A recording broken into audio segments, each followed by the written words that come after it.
Yo, how's it going, Bears fans? Welcome back to another episode of the Bear Down podcast. Wow. I'm your host, Chris. I'm joined tonight by my co-hosts, Parth and Jaylen, at 10:48 p.m. on a Sunday night, and Jaylen and I have school tomorrow. But nonetheless, how you guys doing? Great. So, this is actually our second time recording this. Hopefully it'll work this time. The recording stopped last time, and hopefully this time it'll work. But we're going to try to breeze through things. Basically what we're going to do is we're going to overview the offense, defense, special teams, and everything for the Bears. We're going to hand out a few awards and talk a little bit about the game tonight. Obviously, a 25-20 win over the Minnesota Vikings. We improved to 7-3 with a game-and-a-half lead over the rest of the division with a Green Bay loss today, a Green Bay loss earlier this week to Seattle, a Detroit win against Carolina, and then obviously we beat the Vikings. If you guys do want more Bears content, you can subscribe, like, do all that stuff, turn post notifications on to the channel. We post a ton of Bears content, and we're going to be pumping it out these next couple days with another game coming on Thursday. And you can follow all of our social medias. The link of those are in the description. Obviously, this is our second time recording it, so we're going to have to repeat ourselves a little bit. But I had Parth talking about the offense. Obviously, I knew he had some stuff to say. So, Parth, I'm going to let you take it away again. What did you think of this offense tonight? Well, the offense definitely struggled. We saw Trubisky never really get it going because of the press coverage that Minnesota played on all our wide receivers, unlike Detroit, who laid off on the wide receivers, you could say. And then Tariq Cohen had that fumble, which kind of ruined the drive, you could say. And then Trubisky himself just couldn't really get it going. He's always struggled under primetime, which sucks because he's such a great quarterback, and we want to show what the world he is. It's just frustrating. Yeah, it's really a roller coaster with him. Looking through his stats, he was 20 for 31, 165 yards, 1 touchdown, 2 interceptions. Only took 1 sack. The offensive line, I said they needed to step up. They did a pretty good job against Everson Griffin and Danielle Hunter. 1 sack for 5-yard loss, which was pretty good, and a 60 passer rating, which isn't the greatest. He did have a special night rushing. He had 10 rushes for 43 yards, becoming the number 1 rushing quarterback in the league so far, passing Cam Newton. Now, I said this earlier, but I don't know if that's going to stand long with Lamar Jackson, hopefully, I think, taking over for the Ravens at quarterback. He had 27 rushes for 118 yards today, which was incredible. Jaylen, let's go around the table. Let's hear what you thought about the offense today. I feel like it could have definitely did better. Trubisky could have had a way better game than what he did. 2 receptions and 1 touchdown, went 20 for 31 and 2 interceptions. This was a very underwhelming game for the offense. They played amazing the last 3 games.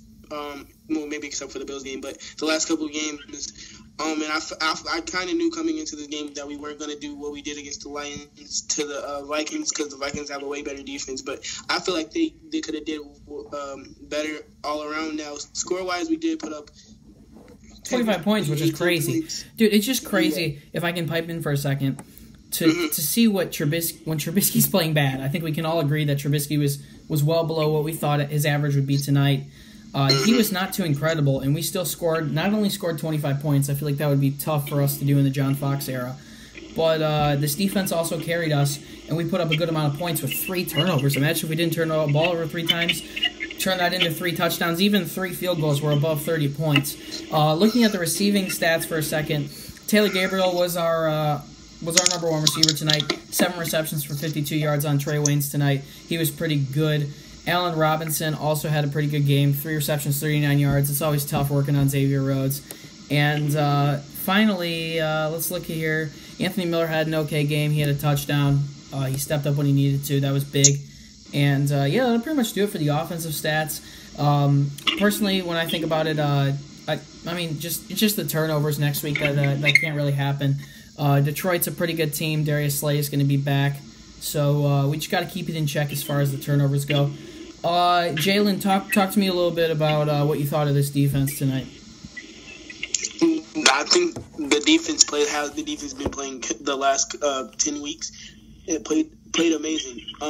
Other people, like other fans of other teams, would probably say the defense created us a game, but they really didn't. Of course they played great and they bailed us out of the 3 turnovers we had, but this defense is just it's amazing. I really can't describe this defense in words, but this defense has came a long way from a top 10 defense last year and had a game record in Khalil Mack. So this defense is just amazing. You know, everybody on the defense could potentially be Pro Bowlers, if you ask me. Totally, yeah. So Parth just left the call, so he'll be back in a couple minutes. He just texted me. But I'll talk about the special teams a bit. I think the defense was incredible. Eddie Jackson with an interception tonight. Prince Amukamara with 8 tackles and 2 passes defended. Actually, a very good game for him. He's a bit of an under-the-radar guy who you wouldn't have thought the defense was too incredible tonight, but if you look at the stats, he was actually pretty good. Khalil Mack had a sack, and he also had this highlight play where he stiff-armed someone with one arm and knocked him down. It was a good night for the defense, but I'll talk about special teams. I'll talk about Cody Parkey for a second. Jaylen and I earlier in the week said he was going to kick the game-winning field goal, and in retrospect, he really did. Some could argue that he didn't, because we still would have won because Minnesota didn't get a 2-point conversion at the end of the game. But yeah, he had a 48-yarder, a 31-yarder, and then I think 43-yarder tonight. It was a good game for him. So yeah, I was pretty happy about that, man. What do you think? Me too. I trust him now. Like you said, I can't believe we really predicted it. Now I say he was going to make a 68-yard. Yeah, you and I was texting. Yeah, totally. 3 for 3 with a long of 48 yards for him. It was pretty good today for him. Let's get into our offensive and defensive MVPs. I'm going to give it to you first. Who's your offensive MVP tonight? It's tough to do that. I'm gonna go with Taylor Gabriel. He made no. Forget that. I'm gonna go with Anthony Miller. Anthony Miller has been playing great these last couple weeks. If you look at it, if you watch him, he's been playing great this whole season. Him and Trubisky just couldn't find that chemistry in the first couple weeks. It was a stat out that he averages 2-yard separation per route, which is tied for best in the league. And last week he had 4-yard per separation, which was the best of week 10. So Anthony Miller is definitely a great receiver. I'm definitely happy Pace traded up to get him. And I can't wait to see what Trubisky and Anthony Miller do for the next 3 years. He's already had 5 touchdowns, which is pretty great. Yeah, you said Anthony Miller is your offensive MVP. I'm going to go with Taylor Gabriel, just for the simple sense that he was reliable today. He was really reliable. 7 catches for only 52 yards. Obviously, this Vikings defense, I think, is the 3rd best in defending the pass in the league. So it's a bit tough to get the ball moving against them. And looking into that, Taylor Gabriel was there when he needed to be on some crucial 3rd down conversions. So I was pretty happy just with how he produced tonight. Parth, obviously, is joining back now. Parth, who is your offensive MVP tonight? I'm going to go with the offensive line. They gave Trubisky a good amount of time, you could say, against this amazing pass rush. And, even though Trubisky struggled, you could say, I'd say the... Sounds like Parth cut out there for a second. I can't... Oh, sorry, you cut out there for a second. The offensive line. Oh, yeah, it was pretty good for them.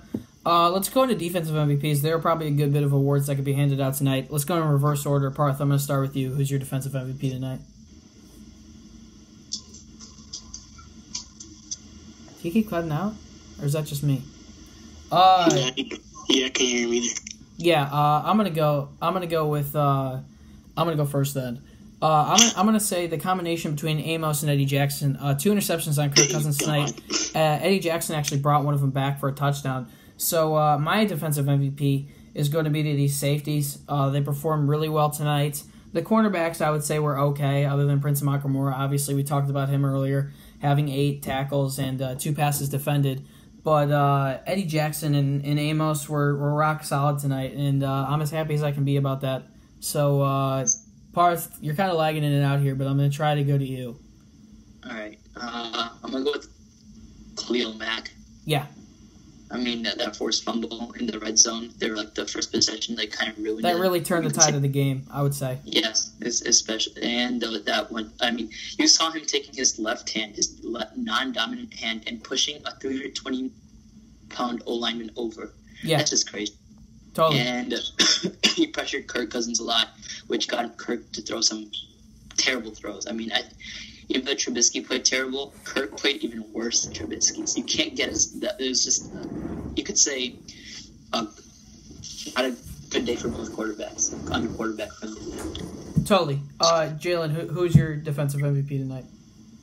If y'all basically just handed me Akeem Hicks, I'm not going to take him. Because obviously we know Akeem Hicks played amazing this game. So 5 tackles for a loss from Akeem Hicks tonight.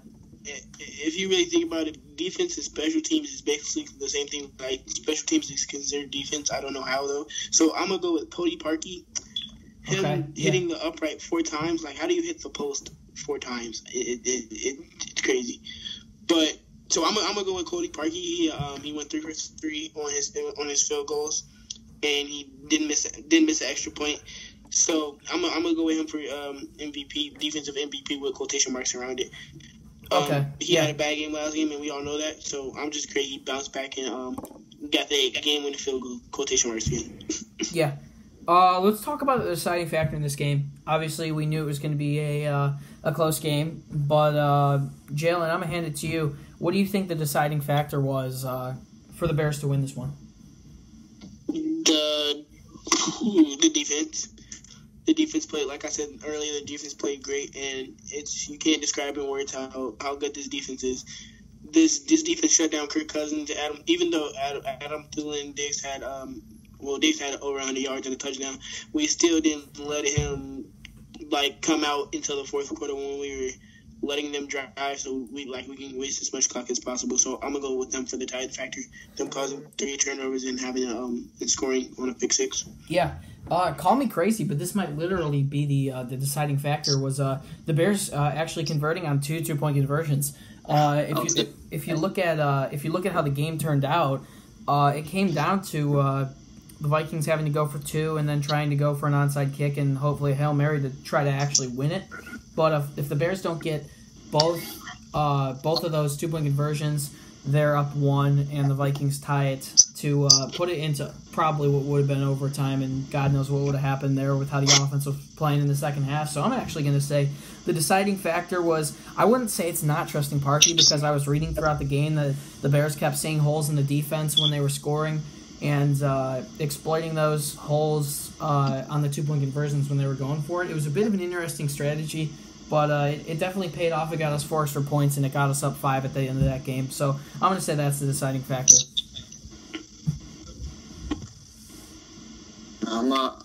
I was going to say the same thing of the 2-point conversions, but I'm going to go with the pass rush. When the pass rush... Shit, I'm still sick, guys. But can you guys give me a second? Yeah, no worries. Is he going to leave? No, probably had to cough because he beat his mic. Yeah, he was talking about the pass rush for a second. Let's look at it. 2 sacks on the night total. 1 by Akeem Hicks, 1 by Khalil Mack. One of those by Akeem Hicks I know is big because it forced them to kick a field goal. Yeah, that was big, as Parth just left it. I'm actually going to carry over this one for him.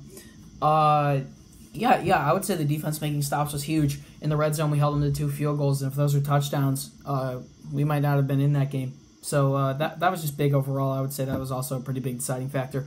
Let's go on to who stepped up. 1 offensive, 1 defensive player on the Bears who we think stepped up tonight. Jaylen, who do you think stepped up on the... Let's start with the defense. Who stepped up on the defense tonight? Well, like I've always said, he really didn't step up. He's played how he's played the whole season. I'm going to go with Akeem Hicks. This is a crazy stat line. 6 tackles. For loss. 5 tackles for lost. And a sack. And 1 sack. And a pass deflection. That's crazy. You had 6 tackles, and 5 of your tackles were for loss. I don't think I've ever seen that before. Other than, Khalil Mack when he had, 5 sacks that year with the Raiders. Totally. Parth, I finished up the deciding factor for you. We're not talking about who stepped up. I'm going to go with, on my defense, I'm going to say on the defense who stepped up, I'm going to say Leonard Floyd. He was just overall pretty good tonight. Obviously, he didn't log any sacks. He was pretty good in pass coverage and on run defense like he always is. You never know what you're going to get from him. It's kind of a mixed bag of treats from him. But I would say he was pretty solid tonight. So I'm going to say Leonard Floyd stepped up tonight for the Bears. Parth, who do you think stepped up on defense tonight? I'm going to go with Adrian Amos. I mean, Amos was like ranked second by PFF last year as a safety, and this year he was having his best year. You could say like he had, you could say his off year, but today he proved his point of why he's a great safety again. I mean, he had that great pick. He was all over the field tackling wise, and he's always that fast safety, and like he showed his skill set pretty evidently. Totally. Also, I would like to say, we just talked about our MVPs, but Sunday Night Football hands out 2 game balls each week for the winning team. Those game balls went to Cody Parkey and Khalil Mack, which is pretty incredible after Cody Parkey had that week last week. So you got to be happy for the guy. But let's get into offensive, who stepped up on offense. Also, yeah, I just mentioned Cody Parkey, but he's definitely an honorable mention for someone who stepped up, who we had been harping on the entire week needed to step up. Looking at the offense, oh man, it's hard to pick someone that stepped up. I'm going to go with the offensive line. Just allowing 1 sack's pretty good. So I'm just going to say the offensive line stepped up and kept Trubisky clean in some spots where they shouldn't, or some spots where if he had taken sacks, could have taken us out of field goal range for Parkey, or it could have prevented a touchdown. Jaylen, who do you think stepped up on the offense this week? Well, it wasn't a person; it was a part of a body. I'm gonna go with Trubisky's legs again, like from the New England game. His legs caused a lot of trouble for the Minnesota Vikings.